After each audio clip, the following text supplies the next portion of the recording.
Et bienvenue dans cette nouvelle vidéo. Ici, on est toujours sur le thème réapprendre à écouter ses besoins et à les honorer. C'est la deuxième partie, car dans la première partie, on a été voir qu'est-ce qui fait qu'on se sent déconnecté de son corps, qu'on vit constamment dans sa tête et que du coup, on n'arrive pas à sentir ses besoins. On a été décortiquer ça et on a vu comment commencer à changer ça. Donc si tu l'as pas visionné, je te mets le lien quelque part en haut par ici. Et maintenant, dans cette vidéo, on va passer à la deuxième partie. Ce qu'on va voir, c'est qu'est-ce qui se passe quand tu sais ce dont tu as besoin, tu sais exactement ce qui te ferait du bien, mais que tu n'honores pas ces besoins, tu passes pas à l'action ou tu te fais passer après, etc. Je te donne des exemples. Peut-être que tu te reconnais dans les situations que je vais nommer. Tu sens que tu es fatigué, par exemple, que tu aurais besoin d'aller te reposer. Mais tu te dis que tu le feras et tu te poseras quand tu auras terminé ta liste de choses à faire. Sauf que cette liste, elle est interminable. Les enfants, le boulot, le ménage, ta vie sociale, une amie qui va pas bien, etc., etc. Et du coup, ce moment où tu peux enfin te poser et faire ce qui te ferait du bien, il arrive jamais. Peut-être que tu te reconnais aussi dans le fait de vraiment rêver d'une soirée tranquille pour toi, petite soirée canapé, plaid, petit repas, tranquille, repos. Mais que au final, tu culpabilises ou c'est plus fort que toi, t'as d'autres choses qui t'attirent, tu vas faire d'autres choses, t'arrives pas à vraiment te poser ou t'arrives pas à t'organiser finalement pour pouvoir honorer cette soirée dont tu as envie ou tu acceptes l'invitation de quelqu'un d'autre finalement. Bref, en gros, cette soirée, elle n'arrive jamais. Ou peut-être que tu te reconnais au fait dans le fait de sentir que tu sens qu'un projet ou quelque chose que te demande quelqu'un, ça va te surcharger, mais tu fonces quand même, t'y vas quand même, alors que tu sais, tu sens en toi que c'est déjà trop. Ok. Ou un autre exemple, tu sais que aller marcher ou aller faire ce cours de yoga ou aller faire un peu de sport, bref, aller te mettre un peu en mouvement, ça te ferait du bien, tu le sais, mais tu restes scotché à ton téléphone. Autre exemple, peut-être tu ressens un trop-plein émotionnel, tu sens que ça aurait besoin d'être libéré, mais ça sort pas parce que c'est jamais l'endroit, c'est jamais le bon moment. Voilà. Et peut-être aussi même que tu sens que tu aurais besoin peut-être de demander de l'aide pour t'aider sur certaines tâches, etc., mais que c'est plus fort que toi, tu ne veux pas déranger. Voilà, je t'ai donné plusieurs exemples, et clairement, si tu te reconnais dans un ou plusieurs de ces exemples, cette vidéo, elle est vraiment pour toi. On va aller voir qu'est-ce qui se joue dans ces situations. Qu'est-ce qui fait que tu sais ce dont tu as besoin, mais tu te fais passer après les autres, ou simplement tu es incapable de passer à l'action et honorer ton besoin. Encore une fois, on va aller faire le lien avec le système nerveux. Donc, je le répète encore une fois, si jamais c'est un concept complètement inconnu ou flou pour toi, je t'invite à reprendre mes vidéos que je viens de sortir ces dernières semaines et de rattraper pour bien comprendre c'est quoi le système nerveux, etc. Voilà.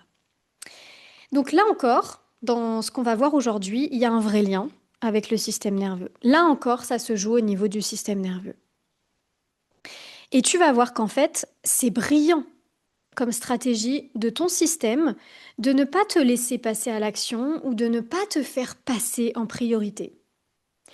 S'il le fait, comme toutes les fois, s'il fait ça, c'est il pense avoir de bonnes raisons de le faire. Il pense que c'est la meilleure stratégie. Et on va aller comprendre justement ce que pense ton système nerveux pour t'empêcher de répondre à tes besoins. Ok? Et dès maintenant, j'ai envie de te dire que évidemment, il est possible de retrouver la maîtrise de ces expériences, c'est-à-dire de retrouver la maîtrise de ta capacité à honorer, à te choisir, à te respecter dans tes besoins, à te faire passer en priorité quand c'est nécessaire. Ok? Allez, on va explorer tout ça ensemble du coup. Première chose, première raison qui fait que tu arrives pas à à te respecter dans tes besoins ou tu te fais toujours passer après le reste, tu ne mets pas en priorité, eh ben c'est le fameux people pleasing. Je pense que ça t'est pas inconnu ce concept et on va vraiment aller décortiquer ce qui se passe là, c'est vraiment important. Déjà, le people pleasing, ce n'est pas un trait de caractère. Tu n'es pas un people pleaser. Il n'y a pas des gens qui sont people pleaser et d'autres qui sont pas people pleaser. C'est pas un trait de caractère. Ce que je veux dire là, c'est que c'est pas parce que aujourd'hui peut-être tu te reconnais comme étant une personne people pleaser que ça veut dire que c'est un trait de caractère immuable qui ne changera jamais. Non, non, non. Ce n'est pas un trait de personnalité, ce n'est pas un trait de caractère, c'est un mécanisme de survie. Donc, qu'est-ce qui se passe dans le people pleasing? En fait, c'est un mécanisme où ton système a associé se choisir à danger. Et plus particulièrement, ton système a enregistré se choisir, il a associé le fait de se choisir, d'écouter tes besoins, à ça met en danger mes relations et donc ma sécurité. On va aller détailler ça juste après. Et en fait, ce mécanisme de survie, il a un nom. Alors on dit people pleasing, mais dans le langage du système nerveux, ça a un nom. C'est le phoning. Et c'est le psychothérapeute américain Pete Walker qui a démontré que ce n'était donc pas un trait de personnalité, ce fameux phoning, c'est vraiment un mécanisme de survie. La traduction en français, en gros, c'est plaire pour survivre. Voilà ce qu'est le phoning, voilà ce qu'est le people pleasing. C'est donc un mécanisme de survie. Donc, dans le phoning, dans ce fameux plaire pour survivre, ce qui se passe, c'est que le système nerveux, il se dit, pour rester en sécurité, je dois plaire, je dois m'adapter, je dois répondre aux attentes des autres, même si cela signifie oublier mes propres besoins. Voilà ce qu'est le phoning. Voilà ce qu'a enregistré le système. D'où ça vient? Comment ça se construit, cette réponse de phoning? Évidemment, je pense que ça ne va pas te surprendre, mais c'est une stratégie qui se crée dans l'enfance. Ça se développe en fait quand un enfant perçoit que ses besoins ne peuvent pas être exprimés en toute sécurité. Donc ça survient typiquement dans des contextes où les parents ou les figures d'attachement ont été imprévisibles, critiques, colériques. Mais aussi dans des contextes où l'enfant a reçu de l'affection seulement quand il était conforme à ce que l'adulte souhaitait. Seulement quand il se pliait, il se soumettait à ce que l'adulte voulait. Que dans ces moments-là qu'il avait de l'affection. Mais aussi dans des contextes où l'expression des besoins de l'enfant ou l'expression de ses émotions déclenchait de la punition ou du rejet ou de la critique ou de l'humiliation ou un retrait d'attention. Et pour comprendre ça, juste on va prendre le temps d'aller se remettre dans le contexte de ce qui se passe pour un enfant. Il dépend de ses parents, ok? Il a besoin d'eux pour survivre, littéralement. Parce qu'un enfant, s'il n'a pas ses parents pour le nourrir, pour lui donner un toit sur la tête, etc., ou ses figures d'attachement, hein, je dis parents, mais pour certaines personnes, c'est pas les parents biologiques, c'est des figures d'attachement, ou il y en a qui sont élevés par leurs grands-parents, etc., bref. Mais du coup, un enfant dépend, sa survie dépend, du coup, de ses figures d'attachement, donc de la relation, de cette relation avec ses figures d'attachement. Donc, pour cet enfant, pour un enfant, c'est extrêmement dangereux si la relation avec ses figures d'attachement, elle est mise en danger ou elle est coupée. Parce que pour lui, ça signifie littéralement, je peux mourir. Je vais mourir. Si je n'ai plus cette relation avec mes figures d'attachement, je suis foutu. C'est vraiment le contexte d'un enfant. Donc, prenons plusieurs exemples pour que ce soit encore plus clair. On prend l'exemple d'un enfant qui vit avec des parents, figures d'attachement, bref, pour la simplicité, je vais dire parents. Prenons l'exemple d'un enfant qui vit avec des parents imprévisibles, c'est-à-dire un coup je suis présent un coup je ne le suis pas, que ce soit présent physiquement, mais là je parle surtout aussi de présent émotionnellement. Être là. Parce que parfois, le parent, l'adulte peut être là, mais sur son téléphone, il n'est pas là. Il n'est pas présent émotionnellement avec l'enfant. Donc, un enfant qui vit avec des parents imprévisibles, un coup je suis là, un coup je suis pas là. Et là, je suis pas en train de, de reprocher quoi que ce soit. Euh, un parent imprévisible, c'est souvent un parent qui lui-même n'est pas régulé dans son système nerveux, etc., parce qu'on lui a pas appris, etc., etc. Ok. Bref, mais dans ce contexte-là, l'enfant, il va développer une capacité, mais une immense capacité, un talent inné pour sentir, pour observer, pour s'adapter et tout faire pour que le parent se sente bien. Il va acquérir une capacité à observer chaque détail de son parent pour justement savoir, ok, est-ce qu'il y a risque ou pas de perdre le lien là? Est-ce que je suis en danger ou pas? Ça donne clairement ce qu'on appelle aujourd'hui l'hypersensibilité. Quand on capte à fond les émotions des autres, qu'on capte le moindre changement de visage de quelqu'un, etc. C'est parce que enfant, on a développé une telle capacité, on n'avait pas le choix, c'était pour survivre. Voilà ce qu'on appelle l'hypersensibilité. C'est en fait une hyperréactivité du système nerveux. Donc, l'enfant, il développe cette capacité parce qu'il veut tout faire pour maintenir le lien. Ok. Et du coup, ce qu'il va faire aussi, c'est qu'il va tout faire pour faire en sorte que son parent ne soit pas énervé, ne soit pas fatigué, pour qu'il se sente le mieux possible, quitte à ce que l'enfant renie lui ses propres besoins, quitte à se déconnecter de lui-même parce qu'il est tellement absorbé dans OK, il faut que je sache si je suis en danger ou pas. Donc, il est à fond, en full présence sur observer son parent. Il est en full adaptation sur je vais faire en sorte que mon parent se sente le mieux possible. Donc là, ça donne des enfants, par exemple, qui sont ben, toujours en train de, par exemple, d'aider leurs parents à faire le ménage, etc., faire à manger, nanana. Ça va être vraiment des enfants qui vont enregistrer, qui vont devenir hyper utiles, hyper serviables. Mais au fond, la stratégie, c'est il faut absolument que mon parent se sente bien parce que sinon je vais perdre la relation et c'est dangereux. Et s'il fait ça, c'est parce qu'il a déjà senti qu'il pouvait perdre la relation. Ça n'arrive pas comme ça. On peut aussi prendre un autre exemple, l'exemple d'un enfant qui est puni parce qu'il a dit non. Le fameux je vais t'apprendre à te dire non. Bon, voilà, un enfant qui exprime son refus. C'est en fait un enfant qui a besoin de poser une limite, qui a besoin de tester le cadre parfois. Et donc, un enfant qui dit non parce que c'est sa limite, mais qui est puni, ok?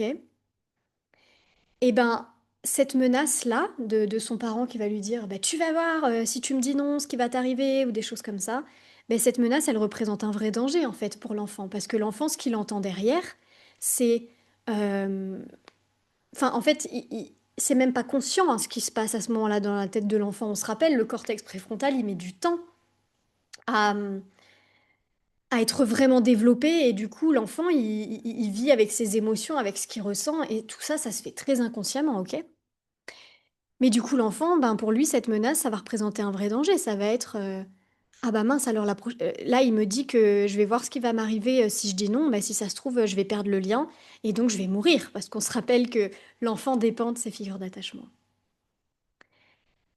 Autre exemple, quand donc, je l'ai un petit peu déjà dit plus haut, quand l'enfant ne reçoit de l'affection que quand il est conforme à ce que l'adulte veut. Ça va être par exemple, un enfant qui a de l'affection que dans les moments où il ramène des bonnes notes, ou de l'affection ou de l'attention, et qui ressent avoir vraiment ça que quand il ramène des bonnes notes, ou qu'il a aidé à faire le ménage. Voilà, des exemples comme ça. Là, du coup, l'enfant, ce qu'il va enregistrer, c'est ouais, il faut absolument que je sois comme ça pour maintenir le lien. Et donc, encore une fois, il va développer cette capacité à se conformer à ce que l'autre veut. Ce qui donne un adulte qui cherche à se conformer pour survivre. Son système croit encore que l'adulte a besoin de faire ça, même si ce n'est plus le cas. On verra après. Donc, dans tout ça, ce que l'enfant il apprend, c'est je dois tout faire pour assurer la relation car ma sécurité en dépend. Il développe une stratégie pour survivre qui est plaire, s'adapter, anticiper les besoins et humeurs de l'adulte, se conformer. C'est comme ça que fonctionne le phoning, ok, le people pleasing, mécanisme de survie. C'est que tu sais ce dont tu aurais besoin, mais ton corps il priorise la sécurité relationnelle plutôt que ton bien-être. Donc tu vas adapter ton comportement, tu vas te faire petite, tu vas dire oui quand tu aurais besoin de dire non, tu vas accepter des choses qui ne te conviennent pas. Tout ça sans que ce soit vraiment conscient. Un mécanisme de survie, c'est des réponses automatiques. Et souvent inconscientes avant qu'on en prenne conscience, bien sûr.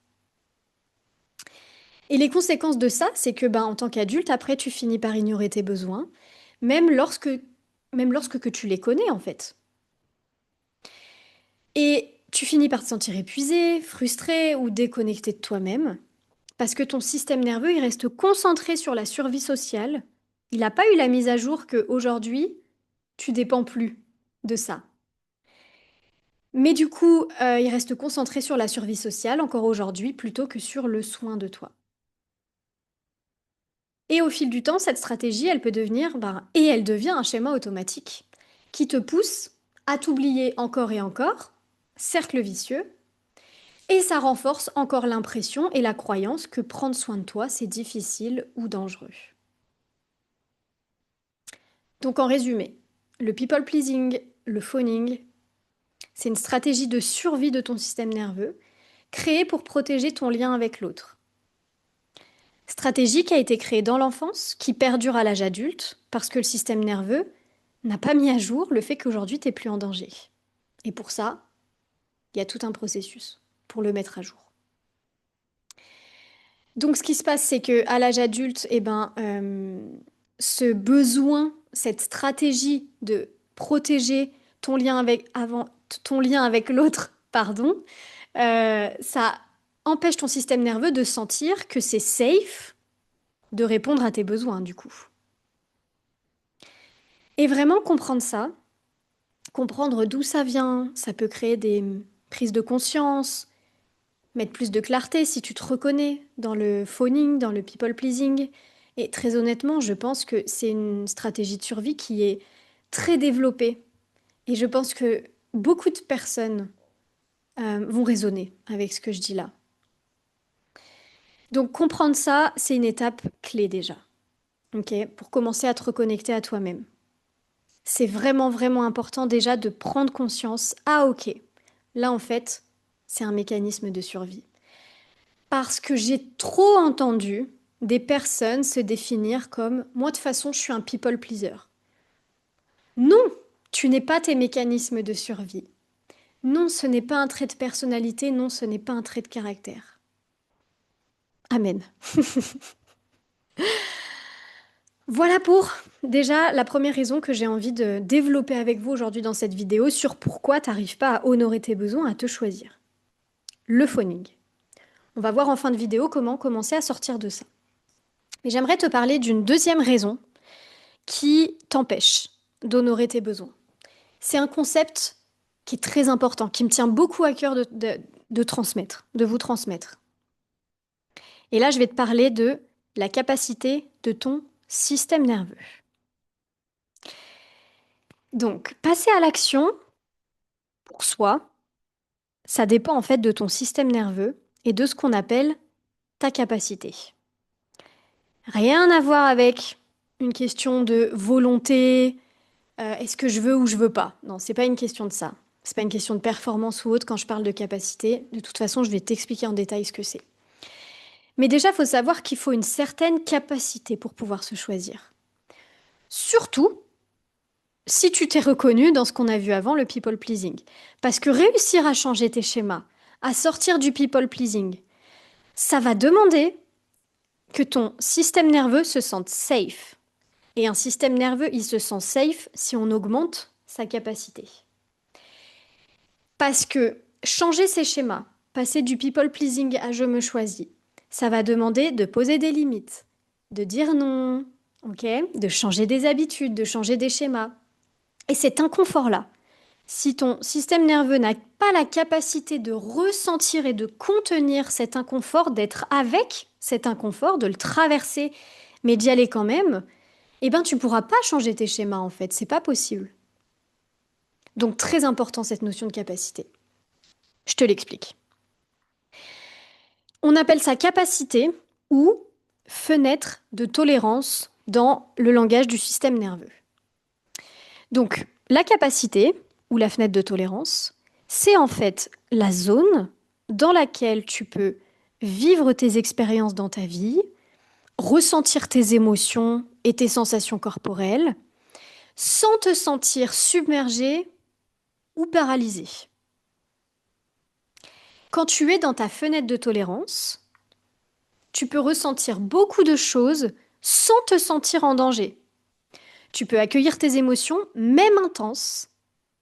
Tu peux mettre du sens sur les événements qui t'arrivent. Tu peux rester en lien avec toi. Tu peux faire preuve de résilience face au stress. Tu peux accueillir les changements. Tu peux répondre aux exigences quotidiennes sans trop de difficultés. Ça, c'est quand tu es dans ta zone de tolérance, quand tu sors pas de ta capacité. Donc, plus tu as une grande fenêtre de tolérance, plus on va dire du coup que tu as plus de capacité à gérer les aléas de la vie.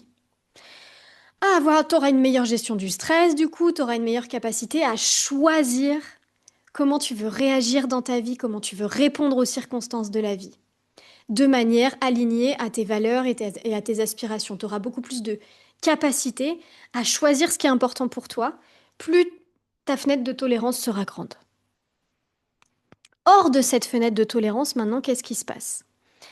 Si on sort de cette fenêtre de tolérance, si on dépasse sa capacité, le système nerveux considère que la situation... En fait, c'est quand le système nerveux considère que la situation est trop intense pour être gérée en sécurité.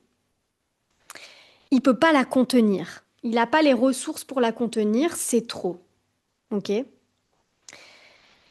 Et hors de cette zone de tolérance, de cette fenêtre de tolérance, donc quand on dépasse sa capacité, là, ton système, il peut faire deux choses.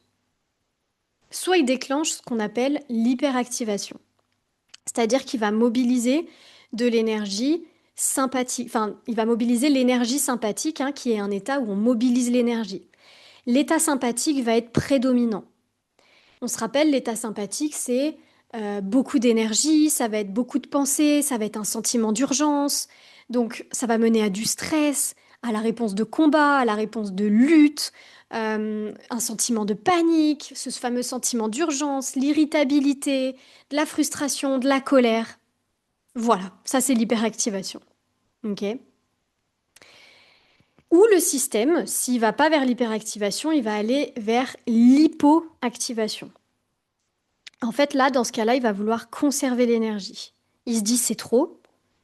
Et généralement, il se passe ça quand euh, l'état sympathique ne suffit pas. Le fait de se mettre en énergie ne suffit pas. Là, il va se dire ouh là là là là, bah là, il n'y a plus de solution, hein. C'est vraiment un sentiment d'impuissance. Quand on est en hypoactivation, c'est l'état dorsal, c'est la prédominance de l'état dorsal du système nerveux.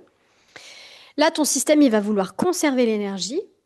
Donc, tu vas expérimenter la dissociation, l'effondrement, la coupure émotionnelle, fatigue intense, voire de la léthargie. C'est vraiment un état où on a du brouillard mental, voire même des pensées noires.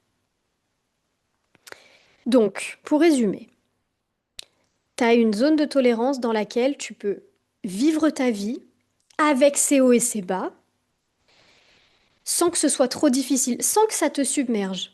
Tu vas avoir de la résilience face au stress, tu vas trouver des solutions face aux difficultés, tu vas réussir à vraiment rester connecté à ce qui est important pour toi, même dans l'adversité. Ça, c'est quand tu es dans ta zone de tolérance.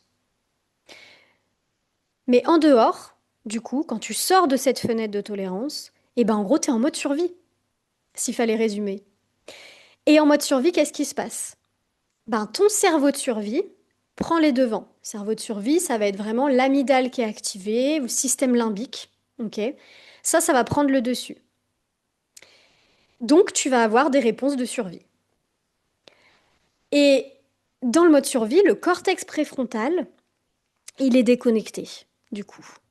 Tu n'as plus accès à tes ressources telles que la prise de recul, l'analyse factuelle de la situation, la régulation émotionnelle, la prise de décision, etc. Donc, la bonne nouvelle dans tout ça, c'est que on peut évidemment agrandir, ok, sa fenêtre de tolérance pour de plus en plus, faire en sorte que le mode survie soit de moins en moins activé, en fait, trouver de plus en plus de capacité, en fait, à vivre. Vraiment, c'est ça, c'est pouvoir avancer dans la vie, expérimenter la vie sans être constamment submergé ou complètement paralysé, figé, etc. Et ce que j'aimerais dire aussi dans cette vidéo, c'est qu'en fait, il se trouve que on a été très bien éduqués pour vivre en dehors de notre capacité, de notre fenêtre de tolérance. Et donc, en fait, on vit depuis une fausse capacité. Une fausse capacité, c'est quand on se demande plus que ce que notre système nerveux peut réellement gérer. D'ailleurs, même des fois, on ne sent même plus quand est-ce que c'est trop ou pas trop. On a tellement perdu de la connexion au corps qu'on sait même plus. Donc on continue de se demander trop, alors que c'est beaucoup trop pour le système, donc on se maintient encore plus en mode survie. Et on continue malgré la fatigue, malgré le stress, l'anxiété, la surcharge émotionnelle, etc. En gros, on vit en dehors de notre zone de tolérance depuis longtemps, et souvent sans même s'en rendre compte. On vit depuis une fausse capacité. On va se forcer, continuer à avancer dans des trucs qui en fait sont trop. Parfois on le sent, mais on sait juste pas quoi faire pour se poser, pour ralentir, pour revenir à la sécurité. Et c'est bien pour ça que j'ai créé le programme Créer l'amour, pour recréer cette sécurité intérieure. Euh, ou des fois, on le sent même plus qu'on est hors capacité. Et là, je renvoie vraiment à la vidéo que j'ai fait il y a quelques jours sur ce fameux phénomène de dissociation, quand en fait on vit tellement dans sa tête qu'on est complètement déconnecté du corps et on sent même plus nos besoins. Voilà. Donc, ce que je veux dire, c'est que cette notion de capacité, elle explique pourquoi tu peux savoir ce qui te ferait du bien et pourtant ne rien faire. Parce que même si tu sais que tu devrais te reposer, ralentir ou respirer, en fait, ton système nerveux, il n'a pas la capacité de permettre à ce moment-là. Il n'a pas la capacité de te faire passer à l'action. Tout est trop. Et parce que passer à l'action, en fait, pour honorer un besoin, ça demande une présence à toi, une connexion à toi, une sécurité intérieure, une régulation émotionnelle que ton système ne peut pas fournir s'il est en mode survie. Et en mode survie, ton cerveau, il privilégie la protection. Et ce qu'il a généralement enregistré comme étant de la protection, c'est te suradapter, le fameux phoning en fait, te faire passer après les autres, ignorer tes besoins, être forte, ne pas demander de l'aide, être dans la productivité, accomplir plein de choses. C'est ça que ton système nerveux a enregistré comme étant de la protection en fait, en fonction de ton passé. Mais pour beaucoup d'entre nous, c'est ça. Donc, et quand tu es en mode survie, si déjà tu es hors capacité de base, eh ben, du coup, ton système, il va aller chercher automatiquement et sans même que tu t'en rendes compte la protection. Et pour lui, c'est encore une fois se suradapter, se faire passer après les autres, rester dans la force, etc., etc. Donc, si tu n'arrives pas à honorer tes besoins alors que tu les connais, c'est pas une question de manque de volonté, t'as pas un défaut de motivation, c'est simplement que tu es arrivé à la limite de ce que ton système nerveux peut gérer à ce moment précis. Et ou que t'as pas encore assez de capacité pour pouvoir te choisir, parce que ça demande un minimum de sécurité intérieure, surtout si tu expérimentes le phoning qu'on a vu avant. Donc c'est pour ça que beaucoup de femmes vivent avec une fausse capacité. Elles se demandent constamment plus que ce que leur corps et leur système peuvent réellement supporter. Elles se suradaptent, elles se jugent, elles finissent par ignorer leurs besoins, même quand elles savent ce qui leur ferait du bien. Donc pour honorer tes besoins, tu l'as compris, il suffit pas de savoir les identifier. Il faut ramener ton système nerveux dans sa vraie capacité, agrandir en même temps cette capacité, pour que ton corps puisse enfin dire oui, c'est safe, de dire oui à ce qui me ferait du bien, de faire ce qui me ferait du bien. Ici, je vais te partager, je vais te parler un peu de ma vie, mais je vais te partager deux exemples personnels de cette histoire de capacité, pour que ce soit vraiment parlant. J'ai fait un burn-out il y a 2 ans, je me suis effondrée, état dorsal complet, vraiment. Et à un moment donné, je savais que me remettre un peu au sport, ça me ferait du bien. Même juste un peu de mouvement. Ok. Et moi, je pensais que ça le ferait, hein, parce que j'étais une ancienne, en plus assez sportive quand même. Donc pour moi, même aller faire un peu de mouvement, ça devait être largement faisable. Mais c'était impossible. J'ai expérimenté, mais vraiment, je suis complètement bloquée, je ne peux pas. Même aller marcher 5 minutes, c'était trop pour moi. Vraiment, véridique. Donc, en fait, c'était déjà hors de ma capacité d'aller marcher 5 minutes. J'étais tellement, j'avais une capacité qui était tellement réduite à cause du burn-out, justement. Je l'avais tellement dépassé avant ma capacité que ça a cramé. Voilà. Que, euh, que là, c'était trop. Même aller chercher 5 minutes pour mon corps, c'était danger, en fait. Ça représentait du danger. Et lui, il avait la mémoire de mais on est crevé, on est fatigué. Pour lui, c'était pas encore safe de revenir dans le mouvement. Il était en mobilisation d'énergie.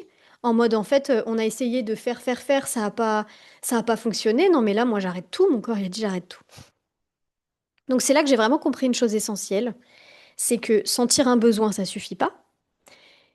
Il faut respecter la capacité de son système nerveux. Donc j'ai appris à m'adapter à ma vraie capacité, à écouter mon corps plutôt que de forcer.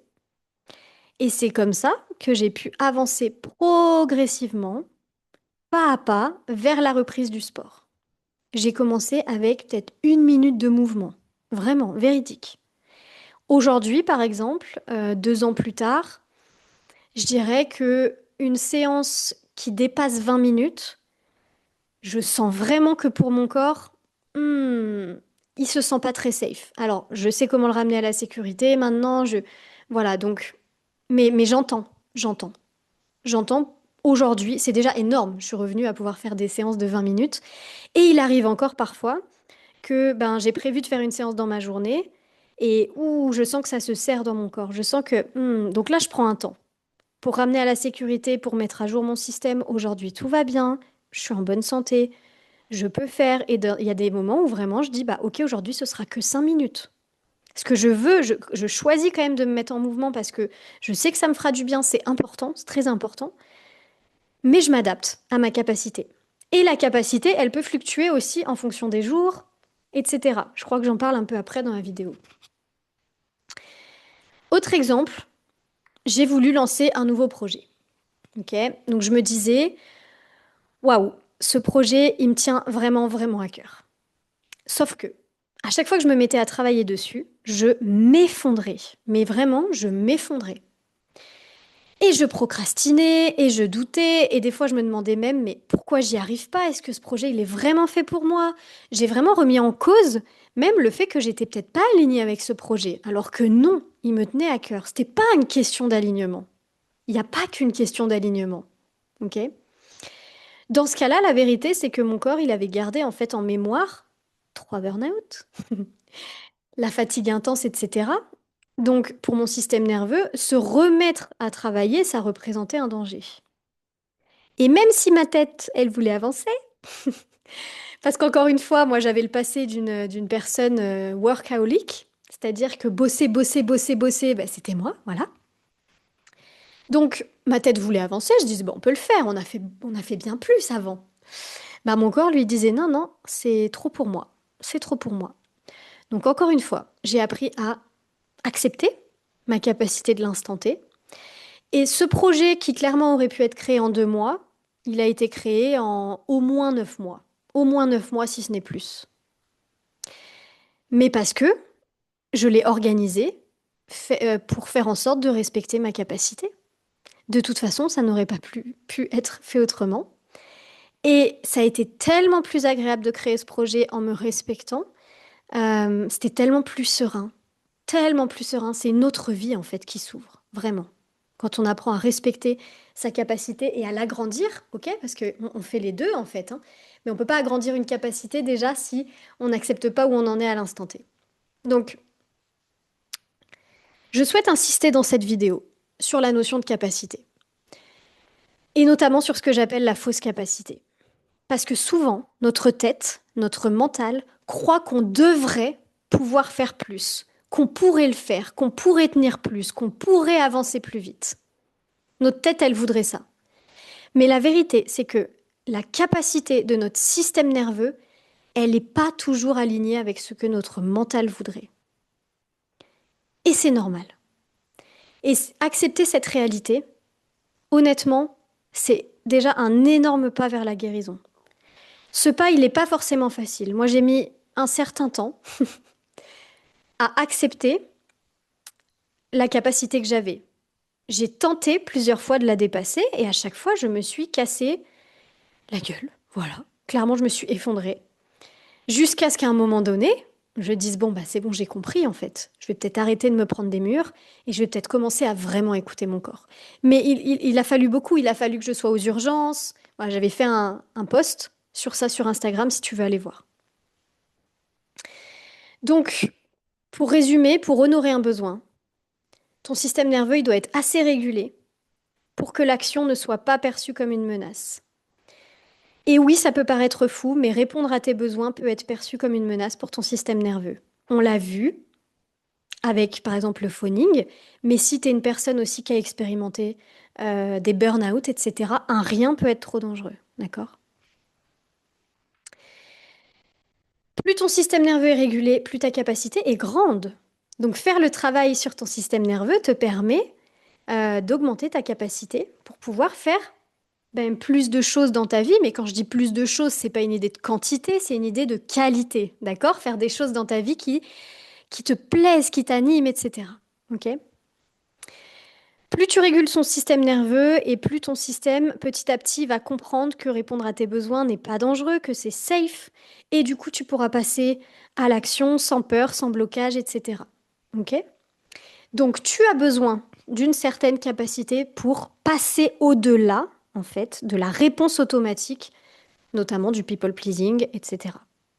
Donc, cette notion de capacité, elle est vraiment, vraiment, vraiment, vraiment nécessaire à comprendre et à maîtriser.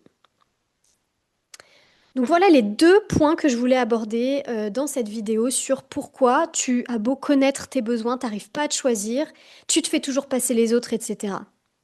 J'espère que ça t'est clair, dis-le moi en commentaire. Maintenant, on passe à la dernière partie de la vidéo qui est comment justement, je vais te donner des pistes, des clés pour réapprendre justement à honorer tes besoins.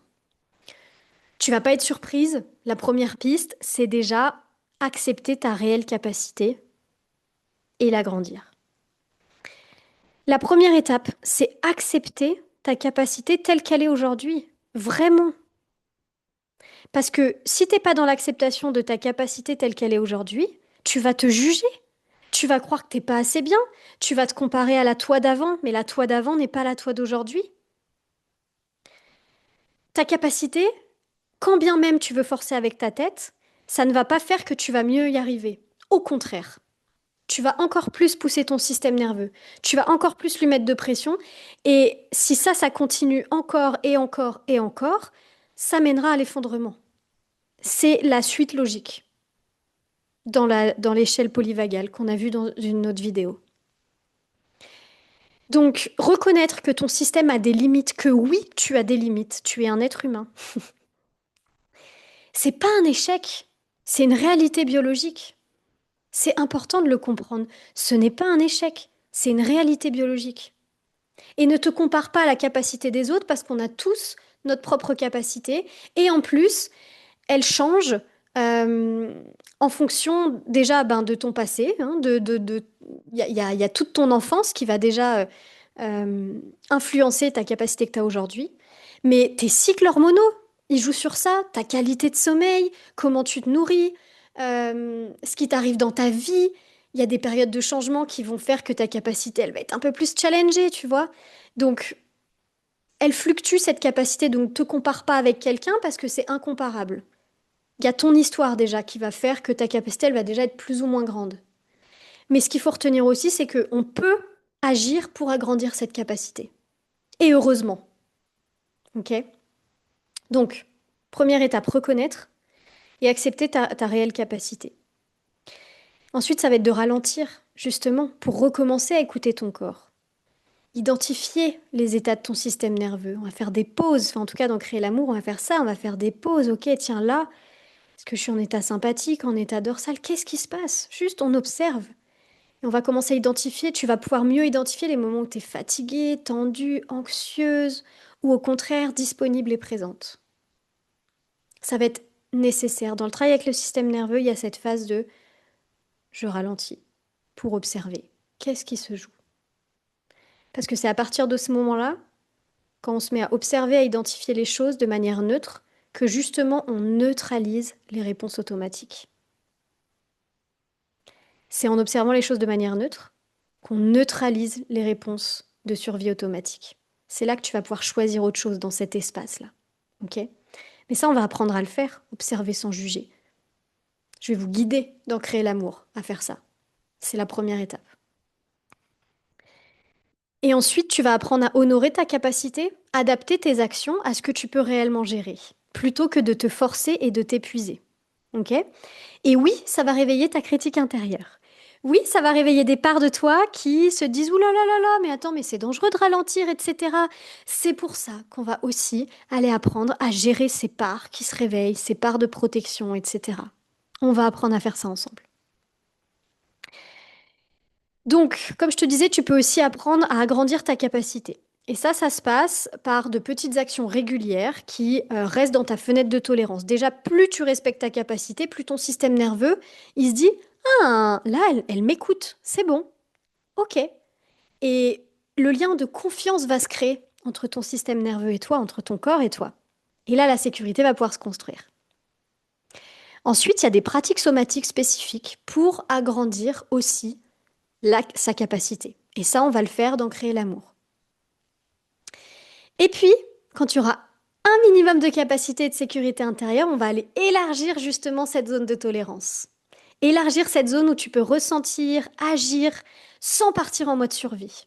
Ok? Et on va célébrer ces projets. Tu vas apprendre à faire ça, du coup, à élargir et à célébrer chaque petit pas que tu vas faire d'élargissement de ta zone de tolérance. Ok? Parce que c'est très important. Quand tu célèbres, tu montres à ton système, ça c'est safe. Ok? Et comme je te le disais, on va faire les travails avec les parts de toi, ok, parce que tes parts de protection, elles vont s'activer quand on va vouloir changer les schémas. Il y a des parts qui seront pas forcément d'accord, qui ont peur parce qu'elles ont besoin d'être mises à jour, parce qu'elles sont restées justement bloquées dans le passé, bloquées dans ce moment où c'était dangereux de faire ça, mais aujourd'hui, ça ne l'est plus. Aujourd'hui, c'est différent. Ça, on va le faire ensemble. Je vais te guider pas à pas à faire ça. Résultat, ton système nerveux il va devenir plus résilient, il va retrouver sa capacité à répondre à tes besoins avec sécurité et douceur. Comment on sort du phoning? Deuxième chose que je voulais aborder. Donc, on l'a vu, le phoning, la tendance à toujours prioriser les autres ou à plaire pour rester en sécurité. Comment on sort du phoning? Première chose, on prend conscience qu'on a ce schéma. Hyper important. Encore une fois, c'est toujours la première étape.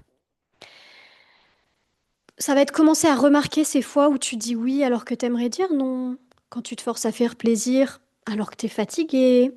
Juste déjà de remarquer et d'observer sans jugement. On va pas chercher à agir tout de suite dessus. Parce qu'il faut, encore une fois, une certaine capacité et sécurité intérieure pour agir dessus. Ok, on y va par étapes. Et du coup, ensuite, grâce à un travail de renforcement de ta sécurité intérieure en parallèle, ben, tu vas pouvoir petit à petit commencer à choisir d'autres réponses. Et ainsi, tu vas retrouver ta capacité à t'affirmer de manière saine. C'est-à-dire poser tes limites, pouvoir les sentir, pouvoir réexpérimenter ta colère pour qu'elle soit bénéfique et non pas destructrice. Ça aussi, on va le faire dans Créer l'amour, se réconcilier avec la colère. Et du coup, tu vas pouvoir apprendre, voilà, oui, pouvoir apprendre à poser des limites progressivement. Ok? Tu vas commencer par de petits ajustements et ensuite tu vas pouvoir poser de plus grandes limites. Mais encore une fois, tout ça dans le respect de ta capacité. Donc, en combinant acceptation et expansion de ta capacité et le travail avec les parts de soi, etc., et le travail pour sortir du phoning, tu vas pouvoir enfin honorer tes besoins. Retrouver ton énergie, te sentir aligné avec toi-même. C'est possible. Même si aujourd'hui tu sais pas par où commencer, même si tu as l'impression que tu pars de loin, même si tu as l'impression que tu es un cas isolé, etc. Non, le système nerveux est le même pour chaque être humain. Dans Créer l'amour, il y a une méthode pas à pas, je te guide pas à pas. T'as pas à réfléchir à comment on fait. C'est mon travail de réfléchir à comment on fait, toi tu te laisses guider. Et pour finir cette vidéo, j'aimerais insister sur ce point, c'est que ce travail de réapprendre à se choisir, écouter ses besoins, c'est pas un travail qui peut se faire uniquement avec la tête. C'est pas juste reprogrammer tes pensées, d'accord? C'est un travail qui doit passer par le système nerveux, parce que c'est là que se trouve la racine de tout ce que tu vis aujourd'hui si tu n'arrives pas à t'écouter. Et aussi, beaucoup de femmes, et peut-être que toi aussi, on a grandi en portant une identité de je suis forte, je peux gérer toute seule, j'ai pas besoin d'aide, je dois tenir. Cette force, ce contrôle, cette hyper-autonomie, cette hyper-indépendance, c'est pas des traits de caractère, encore une fois, c'est des mécanismes de survie. À un moment de ta vie, ton système nerveux a compris que être vulnérable ou douce ou demander de l'aide, c'était pas safe. Il y a un moment donné où t'as pas eu le choix, ok? D'être forte, d'avancer peut-être seule, etc. Crois-moi, je sais ce que c'est. Mais du coup, il y a une version de toi qui a été créée, la version de toi, l'identité de sécurité, je l'appelle, celle qui gère, celle qui encaisse, celle qui assure. Une version de toi qui se plaint pas, qui montre rien, qui encaisse même quand ça fait mal. Ok, ça t'a protégé un instant, ça t'a peut-être permis d'avancer à un moment donné, ça t'a permis de tenir debout, mais aujourd'hui, t'as plus envie de juste tenir. T'as plus envie de juste survivre. T'as envie de vivre. T'as envie de t'aimer pour de vrai, t'as envie d'arrêter de te juger, t'as envie d'arrêter de te maltraiter intérieurement. Et ça, tu y as le droit, ok? T'as le droit d'être soutenu, d'être vu, d'être aimé, d'être accueilli pour ce que tu es, d'être humaine, d'être imparfaite, d'être tout simplement toi. T'as le droit, ok? Et pour ça, pour retrouver ce droit-là, le réinscrire dans chaque cellule de ton corps, et bien pour ça, faut faire le travail avec le système nerveux, faut faire le travail avec le corps. Ok? Parce que si ton système associe encore la douceur, le repos, l'amour, etc. à un danger, tu vas inconsciemment les repousser. C'est pour ça que dans le programme Créer l'amour, on travaille avec ton système nerveux. On va créer une nouvelle sécurité à l'intérieur de toi. Une sécurité qui va plus reposer sur je contrôle tout, mais sur je peux être moi, je suis en sécurité, j'ai les ressources. On va créer ces ressources en toi. Aujourd'hui, tu le sens peut-être, mais la vie, elle peut vraiment te proposer autre chose. Et moi, je te propose autre chose avec ce programme. Tu peux choisir autre chose, ok? Et clairement, t'as pas à le faire seul. Et souvent, on n'y arrive pas seul, ok? Et t'as pas à être celle qui porte tout. Donc, si tu as envie d'être accompagnée, vraiment accompagnée sur ce chemin, Créer l'amour, ça commence le 5 janvier 2026. C'est un programme de 3 mois pour les femmes qui en ont assez d'être dans le contrôle, assez d'être dans la survie, assez de se juger, assez de chercher l'amour à l'extérieur. Et qui sont prêtes, pour cette nouvelle année qui commence en 2026, qui sont prêtes à recréer en elles la sécurité, la confiance et l'amour dont elles ont tellement besoin, ok? Pour enfin vivre en étant libre d'être soi, pour enfin vivre avec joie, avec douceur, pour enfin avoir une relation douce avec soi-même et avec la vie et avec les autres. Donc si ça te parle, tu as toutes les infos en description de cette vidéo. Il reste encore quelques places, mais les places sont limitées. Donc je t'invite à aller regarder les infos, à réserver ton appel avec moi si ça t'appelle. Et on se retrouve du coup le 5 janvier 2026 pour 3 mois d'un chemin doux et profond en même temps.